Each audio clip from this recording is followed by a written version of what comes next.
इसमें सेवक जी महाराज ने श्री जी की मंगला का दर्शन कराया है। और यह जो छंद है ये श्री चतुरासी जी का जो 70वां पद है उसके ऊपर आधारित ये छंद है। सब लोगों को मालूम है कि श्री जी को जो सुल्तांत छवि है ये श्री हरिवंश महाप्रभु को अत्यंत प्रिय थी।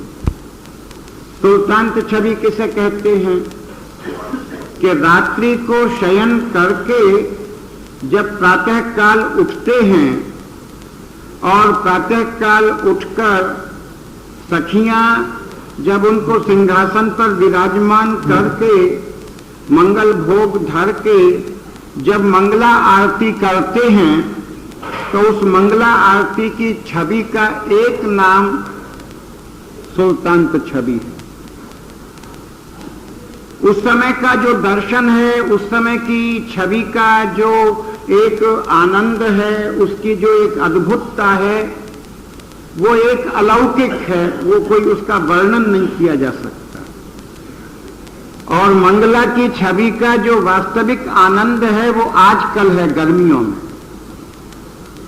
गर्मियों में जब हम मंगला का दर्शन करने जाते हैं तो एक इकलाई, केवल एक इकलाई श्री जी के श्रीअंग पर धारण होती है और उसको चारों तरफ से लपेटकर इस तरह से सर्वांग ढक दिया जाता है कि केवल मुखार बिंद का दर्शन होता है।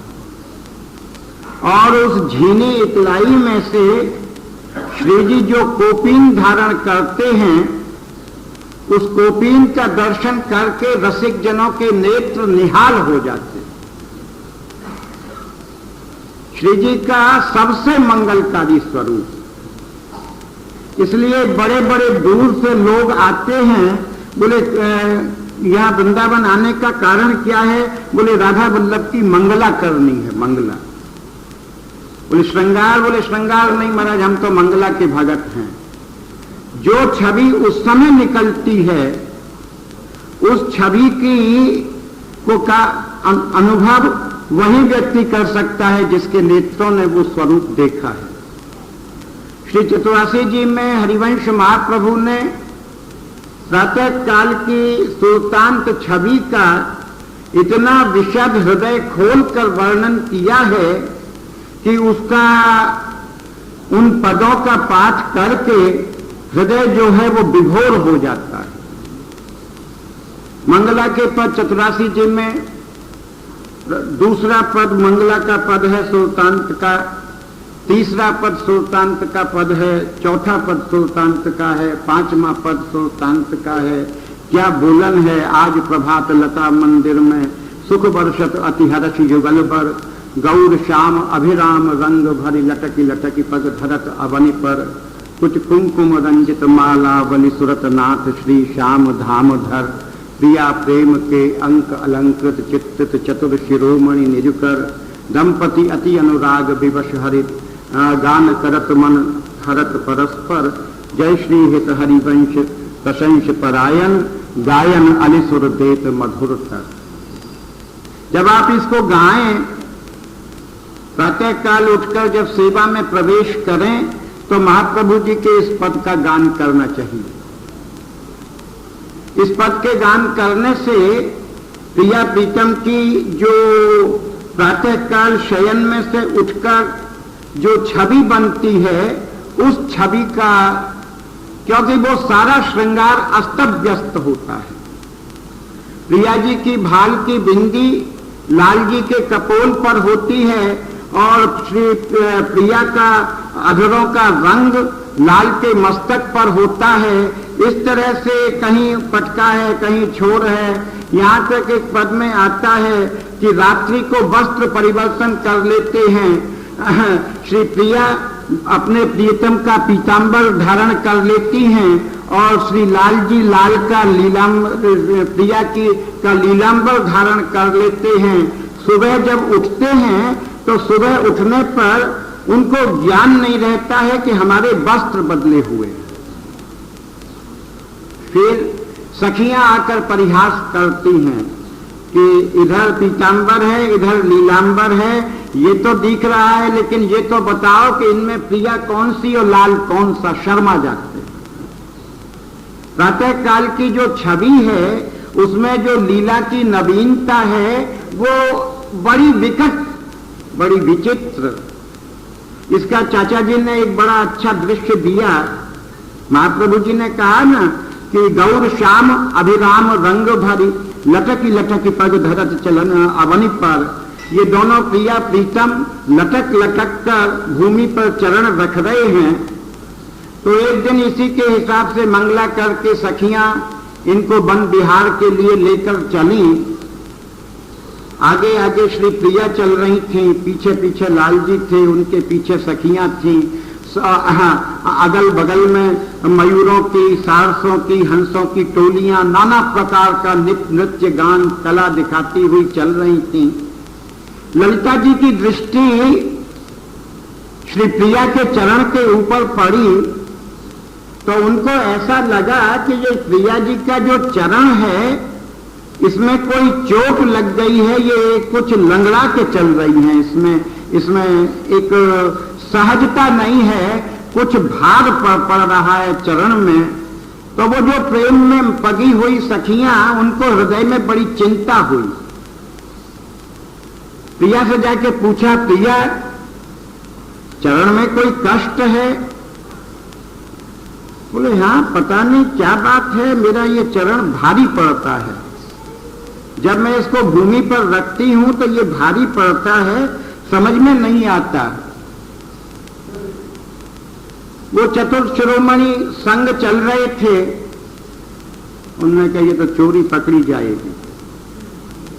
बोले नहीं नहीं, ऐसी तो कोई बात नहीं है, उठ के आई है ना, तो आलस्य के कारण चरण जो है डगमगा रहा है, ऐसी कोई बात नहीं।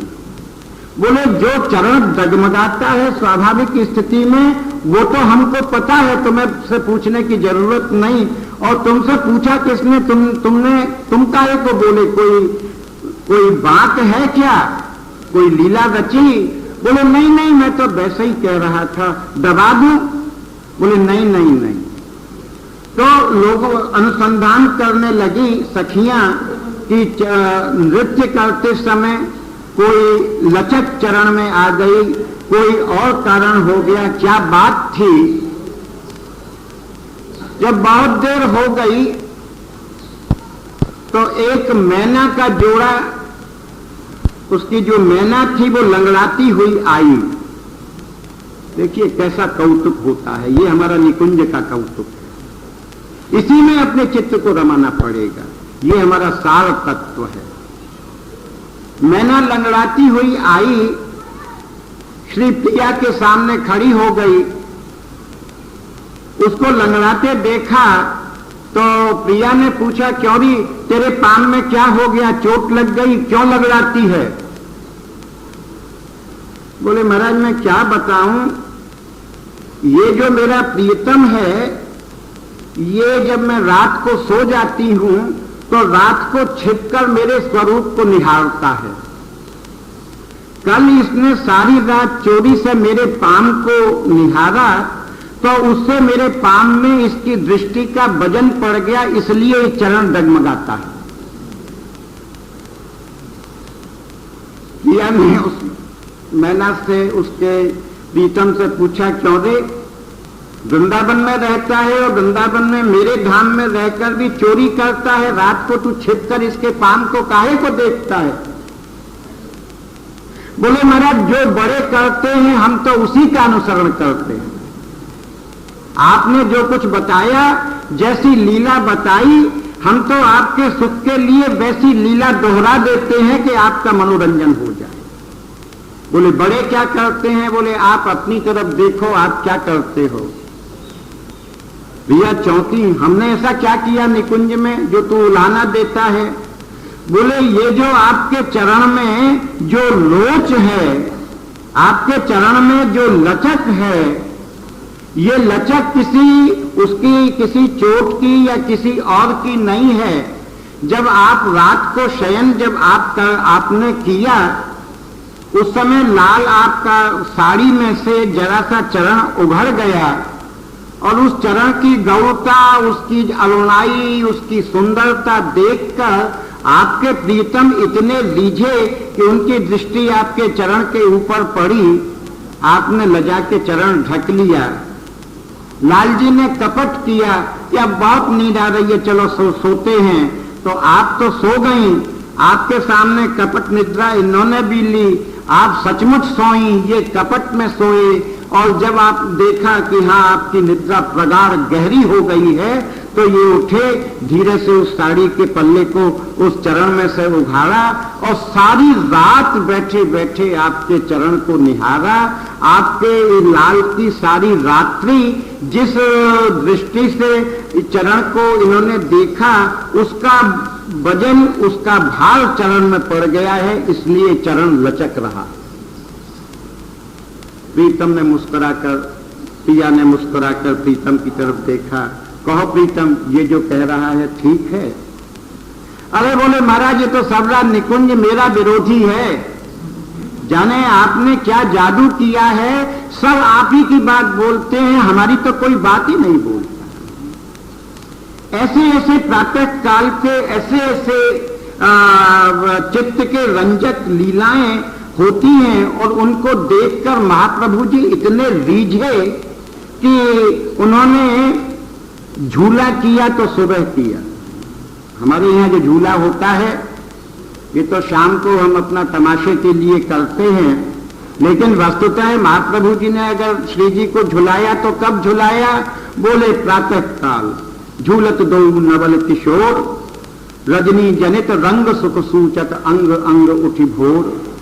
जहां पर कि रजनी के से उत्पन्न होने वाले जितने भी सुख हैं, वस्त्रों का परिवर्तन, मुखार बिंदु से बोल नहीं निकलता, नेत्रों की जो ये पलक है, ये पुतलियां हैं, ये सुरंग रहती हैं डूबी हुई। इसका एक दर्शन कराया। आज तो जुवत तेरो बदन आनंद भर्यो, पिय के संगम के सूचत सुख चैन। आलस बलित बोल सुरंग रंगे कपोल, बिथकित अरुण उनी दे दो नैन। ये सुल्तानत का पद। तो उस छवि को, जिस छवि पर श्री हरिवंश महाप्रभु रीझे, उसी छवि का वर्णन श्री सेवक जी महाराज ने किया कि उनकी कृपा से मुझे जो एक दर्शन का सुख मिला है और इसमें जो एक विचित्र रूप का दर्शन हुआ है, वो क्या है? बोले सुरत अंत छवि बरन ने जाई, छिन छिन प्रति हरिवंश जुगाई। श्री हरिवंश महाप्रभु ने इस मंगला की प्रातः काल की छवि को प्रतिपल नित्य प्रति इसको नवीन नवीन भावों से इसको गाया है। बोले इसमें क्या है? इस छवि की विशेषता क्या है? उसकी विशेषता बता रहे हैं कि आज समारत नाहिन गोरी, अंग अंग छवि कहो सुथोरी, नैन बैन भूषण जही भांति, यह छवि मुपे बरन ने जाती, प्रेम प्रीति रस रीति बढ़ाई, श्री हरिवंश प्रेम रति गाई। बोले कि आज समारत नाहिन गोरी, ये आज समारत नाहिन गोरी, ये कौन, कहां इसका दर्शन कहां से लिया? महाप्रभु जी का पद है, आज समारत नाहिन गोरी,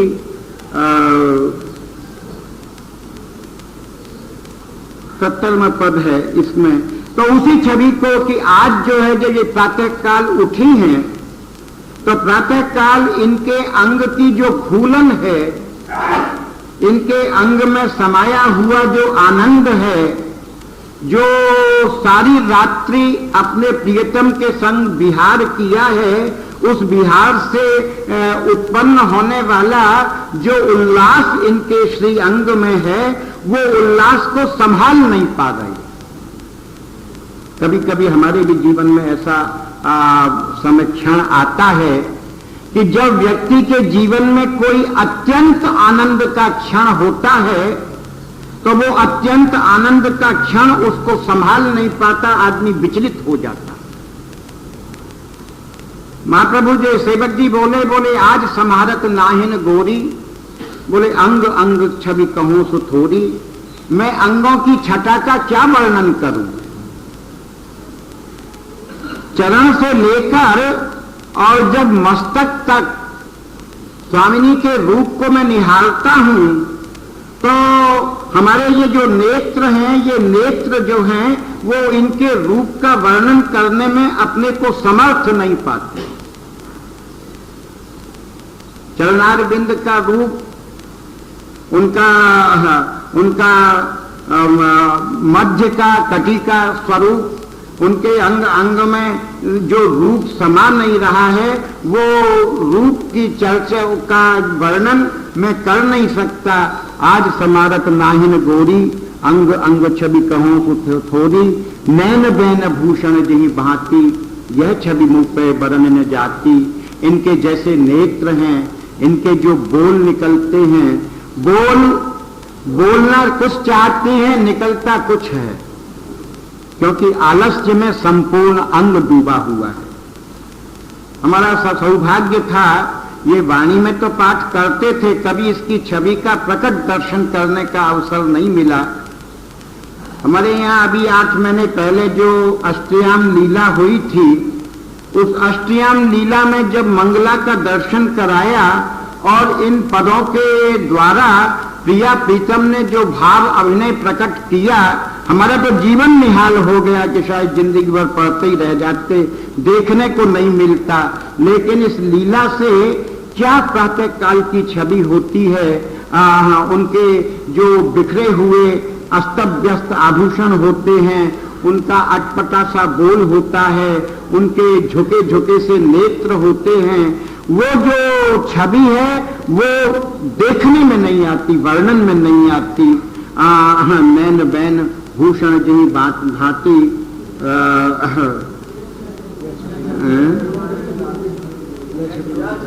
यह छवि मुंह पे वर्णन न जाती, वर्णन न जाई, नित नित श्री हरिवंश जुटाई।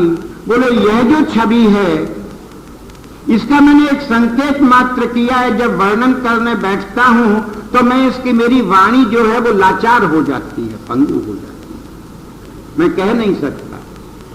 तो बोले जब कह नहीं सकते तो फिर काहे को, बोले इसलिए किया कि आंख मूंद कर बैठ जाओ। इसका जो आनंद लेना है वो ये, प्रातःकाल उठो, आंख मूंद कर बैठ जाओ, और ज्यादा नहीं, केवल श्री चतुरासी जी का ये बड़ा सरलतम पद है, इसमें कोई हमको समझने में या इसको जानने में कोई कठिनाई नहीं पड़ेगी। बोले आज प्रभात लता मंदिर में सुख बरसत अति हर्ष युगल बर। इस पद को धीरे धीरे धीरे धीरे मीठे मीठे भाव से इसको गुनगुनाओ। परिणाम क्या होगा कि ये जो श्री जी की छवि है, ये छवि ज्यादा नहीं 40 दिन में ये हमारे नेत्रों के सामने खड़ी होने लगी। हमारा ये दावा है, 40 दिन इस पद को कोई नित्य प्रति गुनगुनावे, पाठ करने से काम नहीं चलेगा। इसको गुनगुनावे, एक एक पंक्ति को एक दो दो बार, 4-4 बार, 5-5 बार इसको गुनगुनावे। इसमें से आप देखेंगे कि इन पंक्तियों में से और श्री जी का रूप प्रकट हो रहा है। ये लगेगा कि इसकी हम छवि को हम कुछ कह नहीं सकते, बड़ी विचित्र। ये सब मानसिक की प्रक्रिया है। सेवक जी ने यहाँ पर जो एक बड़ा जो संकेत दिया है, ये संकेत मानसिक का संकेत है, मानसिक का। और हमारे यहाँ मानसिक उपासना ही मुख्य वस्तु है। प्रकट उपासना हम ये जो करते हैं, ये प्रकट सेवा जो हमारी है, ये प्रकट सेवा केवल इसलिए है कि हमको प्रकट जीवन में सेवा का अभ्यास पड़ जाए।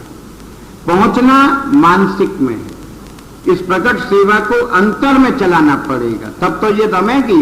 नहीं तो प्रकट सेवा में तो मन कहीं चलता है और हाथ कहीं चलते हैं, ये काम चल जाता है। लेकिन जब ये मानसिक चलेगा तो मानसिक चलने में हमारी जो वृत्ति है वो उसमें रम जाएगी। देखिए मानसिक सेवा क्या होती है, इसका क्या प्रभाव होता है। आप लोगों ने नाम सुना होगा भोरी सखी जी का। हमारे हमारे युग के, हमने तो दर्शन नहीं किए, लेकिन 70-80 बरस भय होंगे भौरी सखी जी को, तो उनका हमने जीवन चरित्र में पढ़ा कि भौरी सखी जी बड़े सिद्ध कोटि के महात्मा थे। प्रेम उनके हृदय में इतना सिद्ध परिपक्व हो गया कि उनको अपने देह का भान नहीं रहता था। लोग बताते हैं कि राजभोग का टकोरा लगा, मंदिर इधर है, भौरी सखी चले उधर। कहां जा रहे हो? बोले कि राजभोग का टकोरा लग गया दर्शन करने।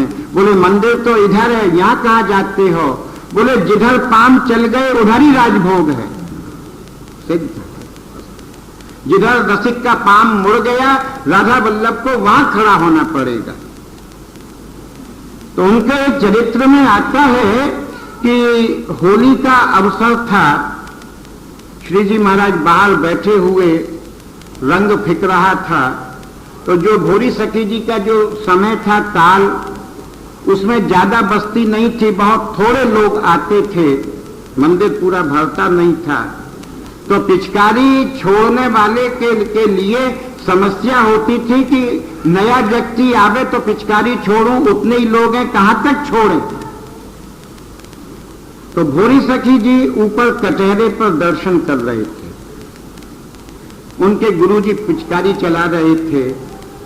गुरुजी ने पहली पिचकारी भौरी सखी को मारी, बड़े प्रसन्न श्री जी का रंग पड़ा, श्री जी का रंग पड़ा। ये जो होली का उत्सव है हमारे वृंदावन में, इसका लक्ष्य क्या है? बोले मंदिर से जो पिचकारी चलती है श्री जी के मंदिर से, उसमें रसिक ये मानता है कि अपने हृदय में ये भाव रखता है कि श्री जी मुझे अपने रंग में भिगो रहे हैं, मेरा तो भाग्योदय हो गया। सामान्य व्यक्ति दौड़ भागता है, बचो बचो, क्या बात है, रंग चल रहा है, कपड़ा खराब हो जाएगा। रसिक अड़ जाता है, बड़ा सुदिन, मेरा भाग्य का उदय हो गया। आज श्री जी अपने कर कमल से, अपने महल में से मुझे अपने रंग में भिगो रहे हैं। यही तो चाहिए, संसार का रंग छूट जाए, श्री जी का रंग में रंग जाए, और हमको चाहिए भी क्या। उन्होंने एक पिचकारी मारी, 2 मारी, 3 मारी, और हमारे मंदिर की पिचकारी कोई पिचकारी नहीं होती हैं, पिचकारे होते हैं जिसमें 10 किलो जल आता है। कोई अच्छा पहलवान भी यूं हाथ में रख के पिचकारी नहीं चला सकता, पिचकारी को यहां नाभि पर रखकर और दोनों हाथ से पकड़कर जोर लगाकर वो पिचकारी चलाई जाती है। हमारा जैसा तो कभी उम्र में न चलाई, ना हम उसको उठा सकते हैं, लेकिन उसकी एक बौछार मंदिर से जहां समाज होता है तिवारी में, वहां पर जाकर छोड़ता। बोले राधा वल्लभ की पिचकारी है, ये सारे कण कण को अपने रंग में रंग डालेगा। तो वो जो पिचकारी भौरी सखी जी के पड़ी, तो उनको पिचकारी चलाने वाले उनको गुरुजी को ज्ञान नहीं था कि मैं किस अंग में मैं पिचकारी चला रहा हूं, क्योंकि ठौर कुठौर लग जाए तो मुश्किल खड़ी हो जाए। तो वो पिचकारी भौरी सखी जी के कान के ऊपर पड़ रही थी। भौरी सखी श्री जी की वो होली की छवि, कपोलों पे गुलाल विराजमान, कमर में फेंट में गुलाल बंधी हुई, सारा अंग, सारे वस्त्र जो हैं वो गुलाल से रंजित, सारा मंदिर रंगमय उस छटा में, और भौरी सखी उलझे हुए। उन्हें भी पता नहीं चला कि ये पिचकारी लग कहां रही है। 10-20 पिचकारी लगी तो कान का पर्दा फट गया।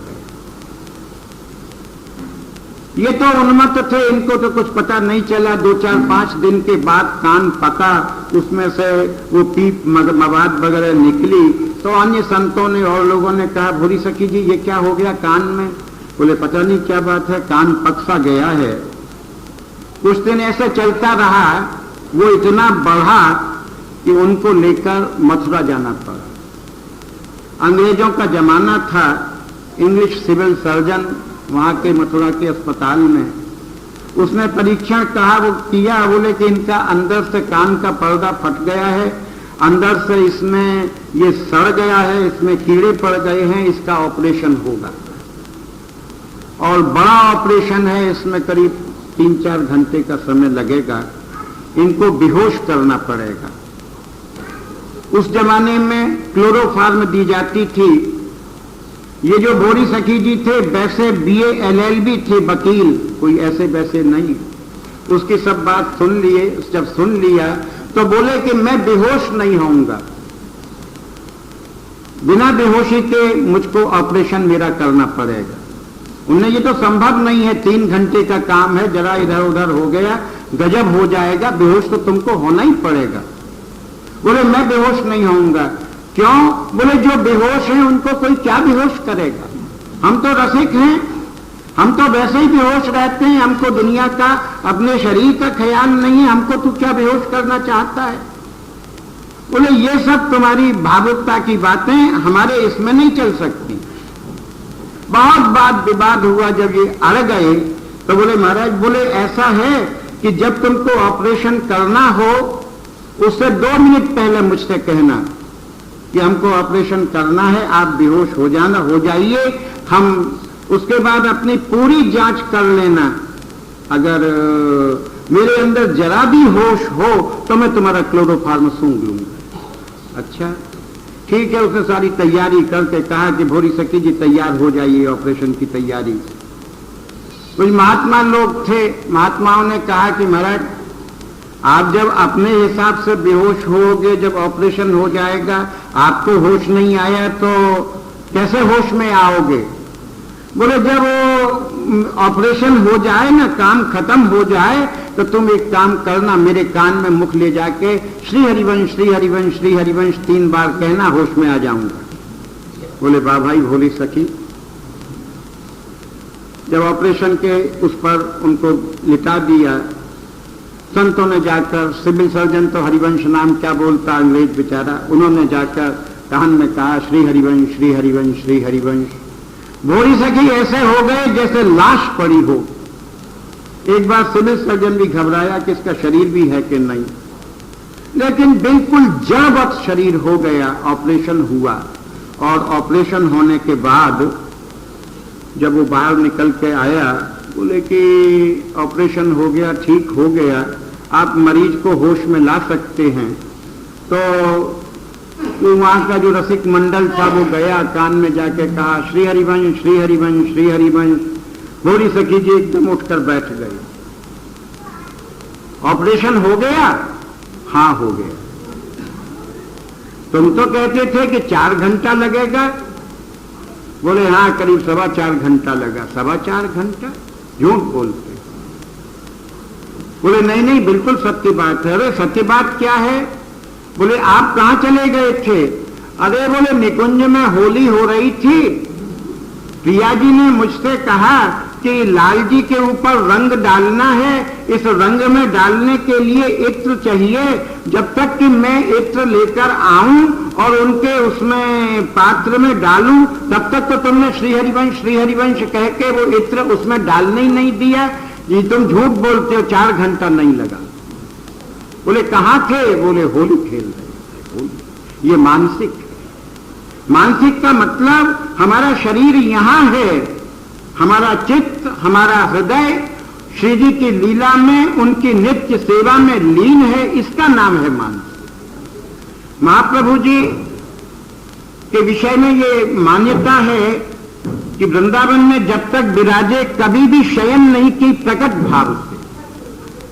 उनकी दिनचर्या मिलती है प्रातःकाल मंगला से लेकर राजभोग तक की सेवा, राजभोग के बाद में अप्रकट सेवा, अप्रकट के बाद में फिर प्रकट सेवा, संध्या की उत्थापन, धूप उत्थापन, संध्या शयन, और उसके बाद फिर रात्रि को मानसरोवर पधारते थे।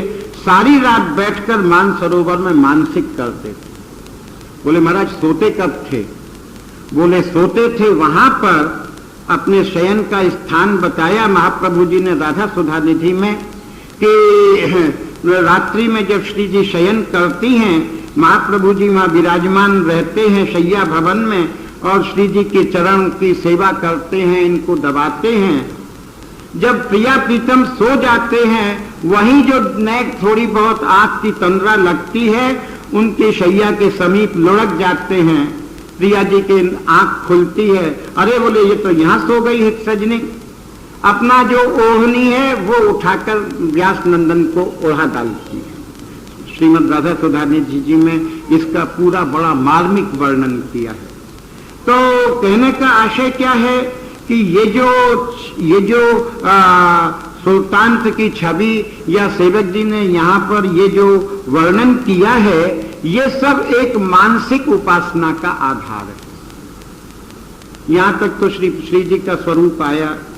अब लाल जी की चर्चा करते हैं कि वंश बजाए विमोहित नारी, बोली संग सुनित्य बिहारी, परिरंभन चुंबन रति केली, विहरत कुमरी कंठ भुज मेली, सुंदर रास रचौबन माही, यमुना पुलिन कल्प तरु छाही, रास रंग रति बरन न जाई, श्री हरिवंश नित नित श्री हरिवंश जुगाई।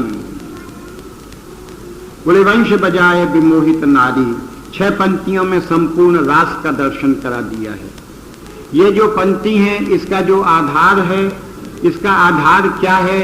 बोले इसका आधार है श्री चतुरासी जी का जो 63वां पद है, मोहन मदन त्रिभंगी मोहन मुनिमन रंगी, उसका जो बीच का जो छंद है, मोहन वेणु बजावे इहरब नारी बुलावे, इसके भाष्य, इसका टीका, इसका अर्थ जो भी कुछ कहें वो अर्थ इस पद में उसका दर्शन होता है।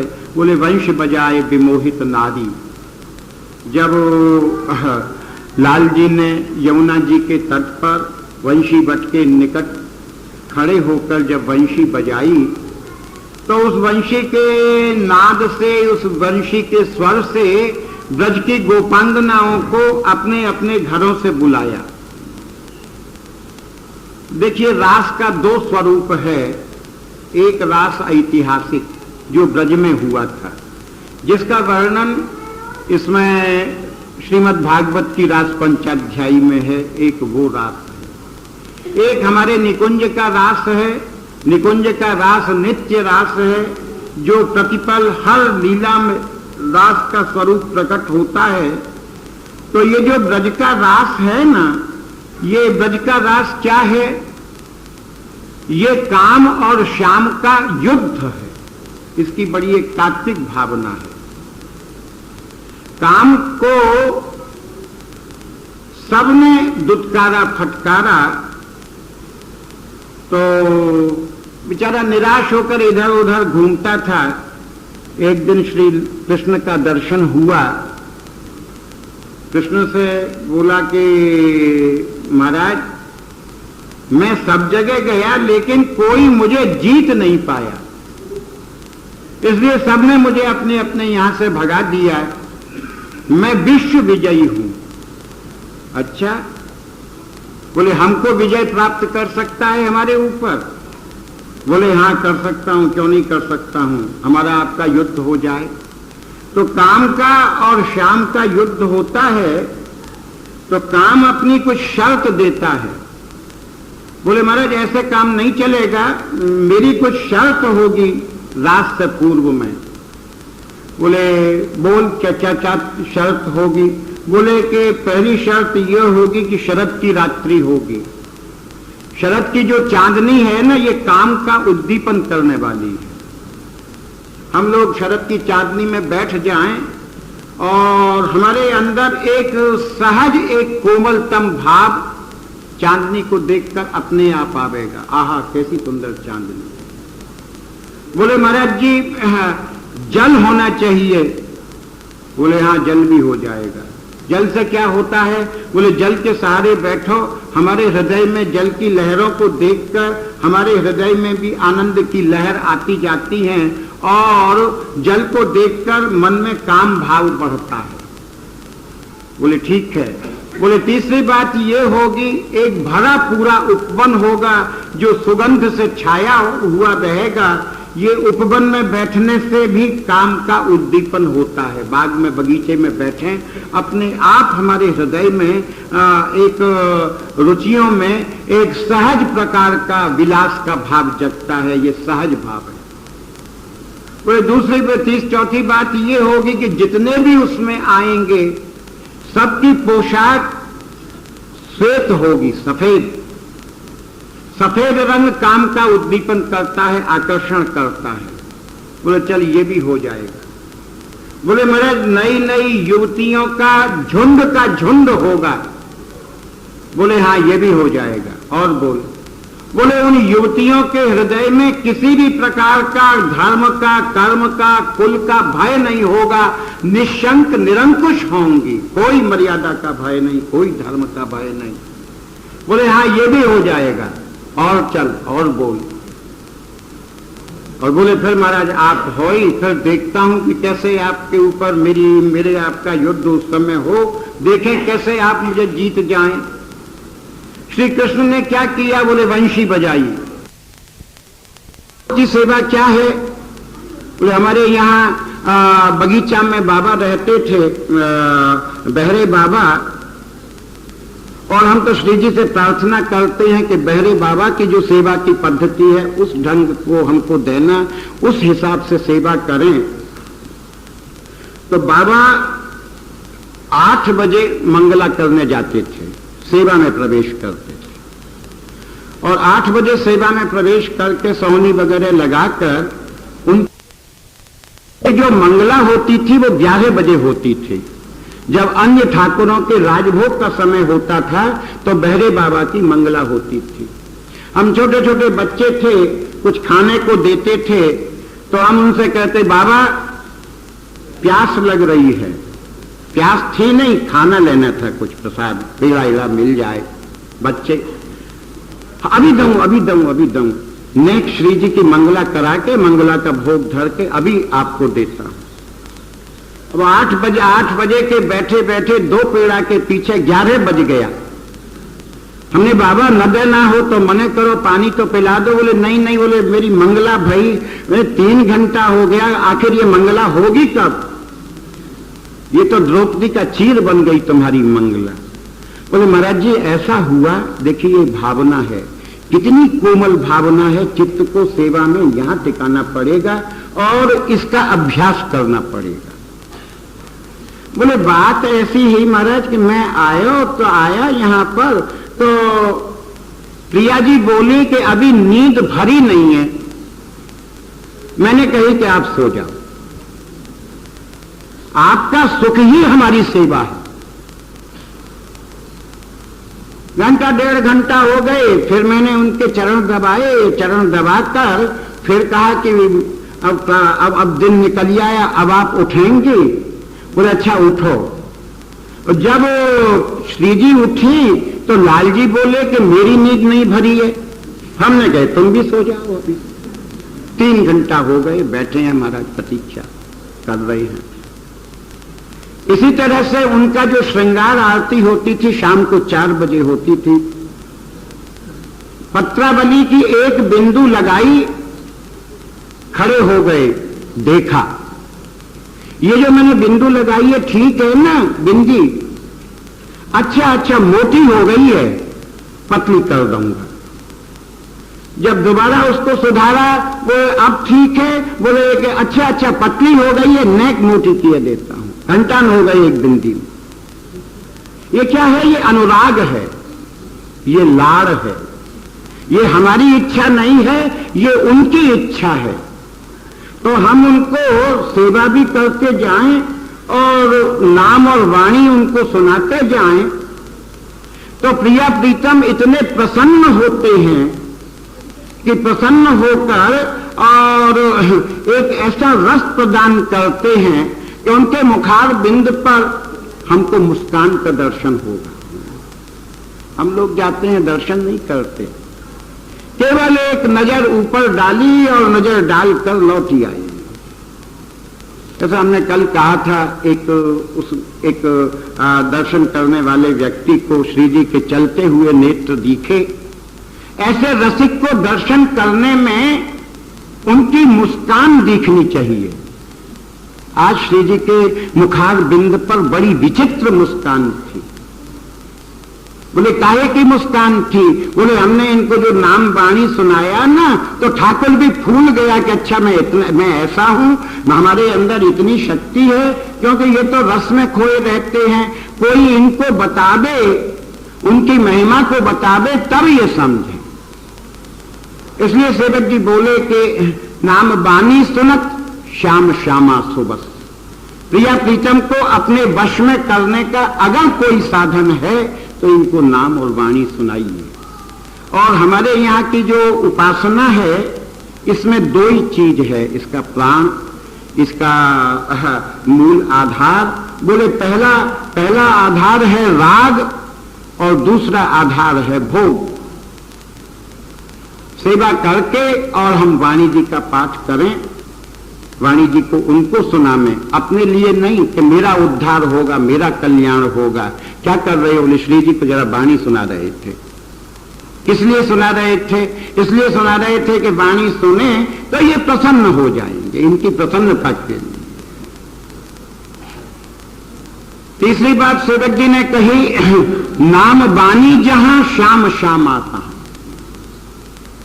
ये बार बार एक बात को क्यों दोहराते हैं? एक तो इस एक प्रकरण के 10 छंदों में नाम और वाणी के अतिरिक्त कोई तीसरी बात सेवक जी ने पकड़ी ही नहीं है। ये बार बार जो सेवक जी बार बार ये कहते हैं कि नाम वाणी और श्याम श्यामा एक हैं, इनकी जो अभिन्नता इन्होंने बताई है, इसको बार बार कहने का आशय क्या है? बोले इसलिए ये आशय है कि बार बार सुनकर जो उपासक है वो अपनी उपासना में दृढ़ बन जाए, उसकी निष्ठा प्रगाढ़ हो जाए और उसके चित्त में से जो संशय है वो सारे का सारा संशय निकल जाए। इसलिए सेवक जी ये बार बार कहते हैं, नाम वाणी जहां श्याम श्यामा कहां। जहां नाम है, जहां वाणी है, वहां श्यामा श्याम स्वयं व्यक्त रहते हैं, पीछे पीछे लगे डोलते हैं। कह देते हैं, एक महात्मा कहा करते थे, आज तो हम रात को 2 ही बजे उठ गए। बाबा क्या बात थी, नींद नहीं आई, मच्छरों ने काटा? बोले नहीं नहीं नहीं नहीं, 2 ही बजे आज तो ठाकुर ने उठाए दिया, श्री जी ने के उठ जा। और क्या काम था श्री जी का? बोले श्री जी ने मुझसे कही कि उठ के हमको चतुरासी जी सुनाने, चतुरासी सुनना चाहते। हमने श्री जी और चतुरासी सुनेंगे? बोले हाँ। क्यों? बोले चतुरासी जी श्री जी को बड़ी प्रिय है, भाई में तो विराजे हैं ये, और इनका स्थान कहां है? श्री जी जो विराज रहे हैं, राधा वल्लभ लाल जो विराज रहे हैं, सखियां जो विराज रही हैं, वृंदावन धाम जो विराज रहा है, वो कहां विराज रहा है? चतुरासी जी। वो वृंदावन धाम राधा वल्लभ लाल कहां विराज रहे हैं? बोले सेवक वाणी कुंज में विहरत परम अनूप। ये जो सेवक वाणी है ये रसिकों की निकुंज है, जिसमें बैठकर हमको भजन करना है। कहां भजन करें? बोले सेवक वाणी की कुंज में। कहां भजन करें? श्री चतुरासी जी की कुंज में। कहां भजन करें? श्री राधा सुधा निधि की कुंज में। बात बड़ी गहरी है और सामान्य बुद्धि में ये बात पकड़ में आने वाली नहीं है। अटपटा सा लगेगा, पता नहीं क्या बकवास हो रही है। भागवत होती तो समझ में तो आता कि राम भया और है ना कुछ भया, ये तो सिवाय हरिवंश के और कुछ है ही नहीं। वो इसका कारण बोले सेवक जी के लिए हरिवंश के अतिरिक्त और कुछ था ही नहीं, तो अब और चीज लाने कहां से? जो है उसी से संतोष करना पड़ेगा, उसी में निर्वाह करना पड़ेगा। तो बोले श्याम नाम वाणी जहां श्याम श्यामा कहां, सुनत गावन तुमो मन जुमान। बोले जब मैं कोई मुझसे कहता है कि नाम वाणी के निकट में प्रिया प्रीतम रहते हैं, कोई ये बात मुझे बताता है अथवा ये बात कोई मुझे सुनाता है, तो मैं इसको बिल्कुल सत्य मान लेता हूं। हाँ बिल्कुल ठीक कह रहा है, इसने भी मेरी धारणा की पुष्टि की। बोले बलित शुभ नाम बलि विशत कीरत जगत, हाँ जो बलि जाऊं हरिवंश वाणी। ये सेवक वाणी का चौथे प्रकरण का समापन है। इन पंक्तियों के साथ सेवक जी ने अपने चौथे प्रकरण को विश्राम दिया छंद के रूप में। अभी एक और है, बोले कि बलित शुभ नाम बोले विशद कीरत जगत। बोले ये जो शुभ नाम है श्री हरिवंश शुभ नाम, और ये जो इनका विशद प्रिया प्रीतम का चरित्र है, इसके ऊपर मैं बलिहार जाता हूं। इसने मेरे हृदय में प्रकट होकर और जो रस दिया है, जो आनंद दिया है, मेरे पास इसके लिए इसके अतिरिक्त अन्य कोई शब्द नहीं है कि मैं अपने को इसके ऊपर न्यौछावर कर दूं, मैं अपने को इसके ऊपर समर्पित कर दूं, इस भावना के साथ कर दूं कि झूठा है, सच्चा है, अच्छे हैं, बुरे हैं, जैसे भी हैं आपके हैं, निर्वाह कर दूं। छठे प्रकरण में सेवक जी महाराज ने कहा कि हम लोग जब भजन करते हैं ना तो हमको अभिमान हो जाता है, मैं भजन करता हूं, मैं इतना नाम लेता हूं, मैं इतनी वाणी का पाठ करता हूं, मैं सेवा करता हूं, ये अभिमान है। और ये जो अभिमान है ये भक्ति मार्ग में जीव का शत्रु है। बोले जब हम भजन करें